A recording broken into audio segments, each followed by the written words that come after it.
Thanks for watching.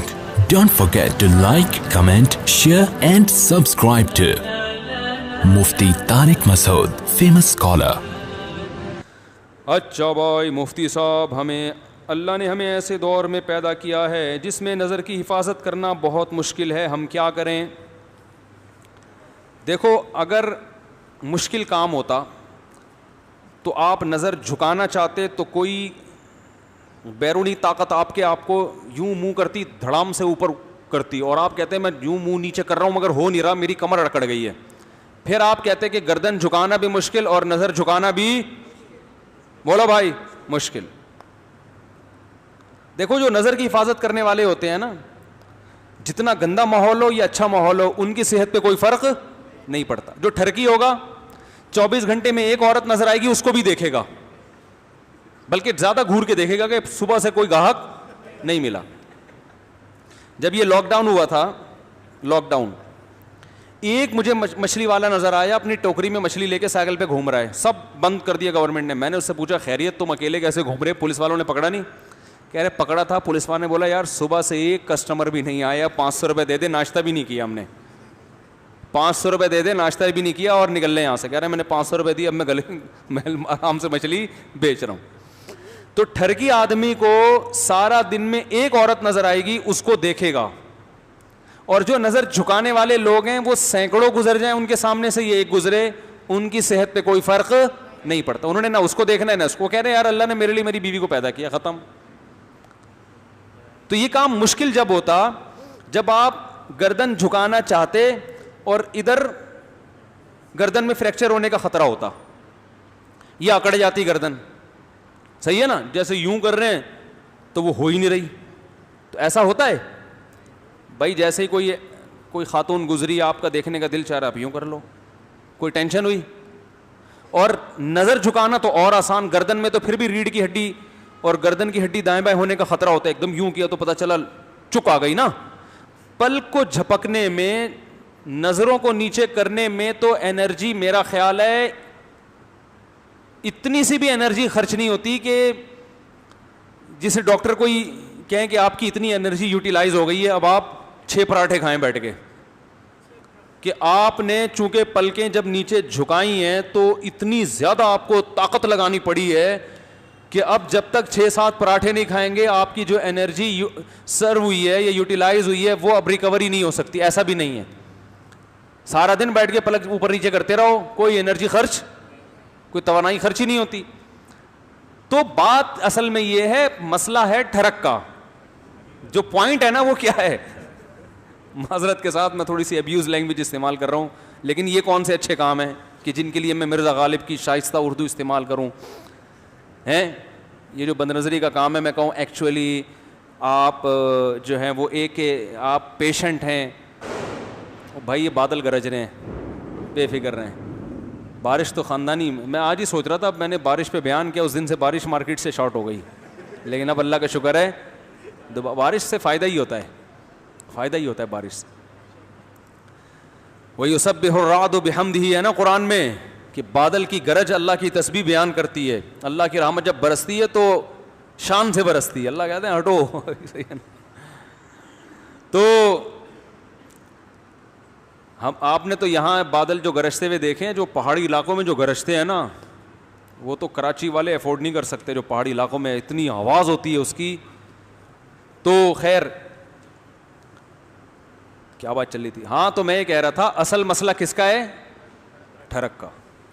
تو یہ ٹھرک پوری، اور یہ 4 شادیوں سے بھی نہیں جاتی یہ ٹھرک. یہ بتا دوں، کہیں آپ سمجھو 4 شادیاں کر لوں گا تو میں، جو ٹھرکی ہیں وہ سینکڑوں شادیاں بھی کر لیں، ان کی ٹھرک ختم نہیں ہوتی. 4 شادیوں سے یہ ہوتا ہے کہ انسان میں جو اللہ نے جوان آدمی میں قوت رکھی ہے، وہ قوت اس کو مجبور کرتی ہے بد نظری پر. تو وہ جب اس کی وہ صحیح جگہ استعمال ہو جاتی ہے اس کی قوت، تو پھر وہ دائیں بائیں جانے سے بچ جاتا ہے. جیسے بھوک ہے نا، بھوک لگ رہی ہے، روٹی کھا لو، ایک نارمل آدمی کا پیٹ بھر جائے گا، لیکن ٹھرکیوں کا پیٹ نہیں بھرتا. آپ نے دیکھا ہوگا، ادھر سے بھی کھا لوں، وہاں سے بھی جا کے کھا لوں، پھر دھونے والے وہاں سے بھی لے گا جا کے، پھر آفس میں جائے گا، وہاں بھی کیک چائے میں ڈبو کے کھائے گا، پھر تھوڑی دیر میں گٹکا کھائے گا، پھر تھوڑی جو گھو رہا ہے. صبح سے جو نان اسٹاپ کھانا شروع کرتے ہیں، رات تک کھاتے، پھر رات کو ہاضمے کی گولی کھائے گا.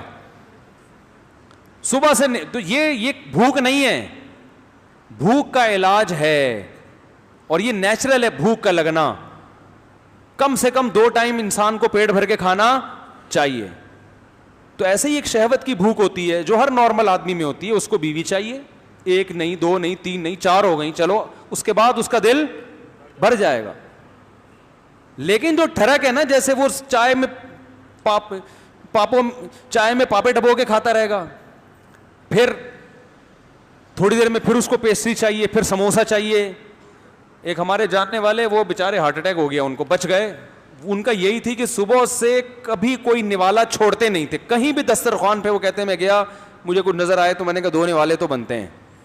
تو 2 نوالے ہوتے ہوتے وہ 40-50 نوالے بن جاتے تھے. ٹھیک ہے نا.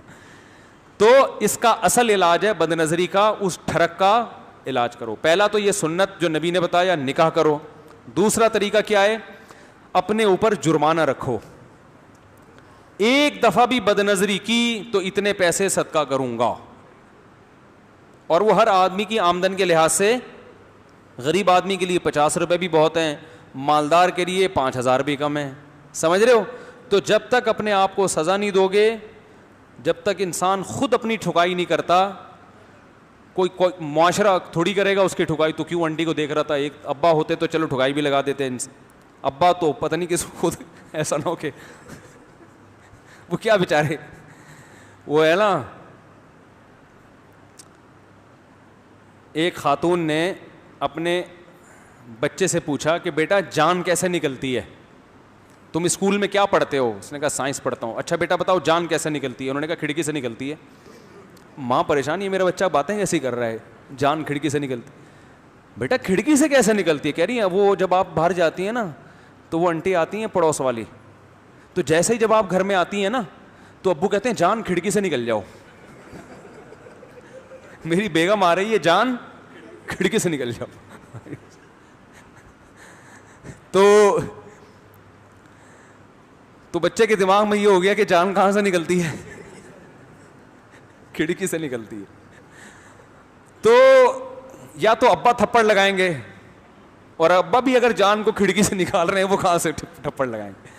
تو باپ کنٹرول کرے, بھائی کنٹرول کرے. آج کل کنٹرولنگ پاور ہی ختم ہو گئی. پھر 24 گھنٹے کون سر پہ مسلط رہے گا. پھر فیس بک اور یوٹیوب پہ تو بہت زیادہ بد نظری ہو رہی ہے.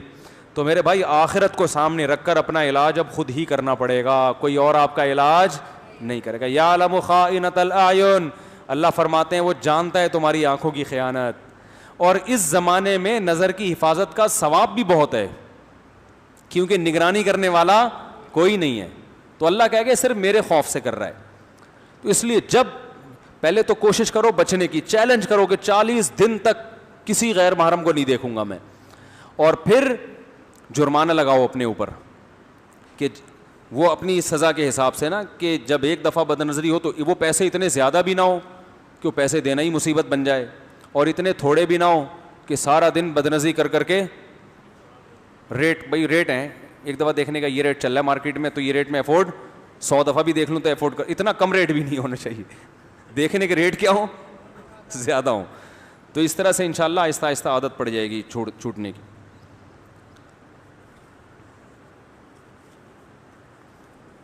جو بیرون ملک سفر کرتے ہیں نا وہاں زیادہ خطرہ ہوتا ہے, تو بیوی کو ساتھ لے کے جاؤ, صحیح ہے نا, وہ نگرانی کرے گی. جہاں جہاں جا رہے ہو ساتھ لے کے جاؤ, وہ ایسی نگرانی کرے گی کہ آپ کے, وہ تو جہاں نظر کی حفاظت فرض نہیں بھی ہے وہاں بھی کروا دے گی. ٹھیک ہے نا. تو یہ بھی ایک بہت بڑا ذریعہ ہے. مفتی صاحب یہ بتائیں کہ اگر نماز قضا ہو جائے تو اس کو پورا کرنے کے ساتھ سنت موقع بھی پڑھنی چاہیے؟ نہیں, صرف فرض اور واجب پڑھیں. فجر کی سنت اگر چھوٹ جائے تو کسی اور ٹائم سورج نکلنے کے بعد پڑھ سکتے ہیں.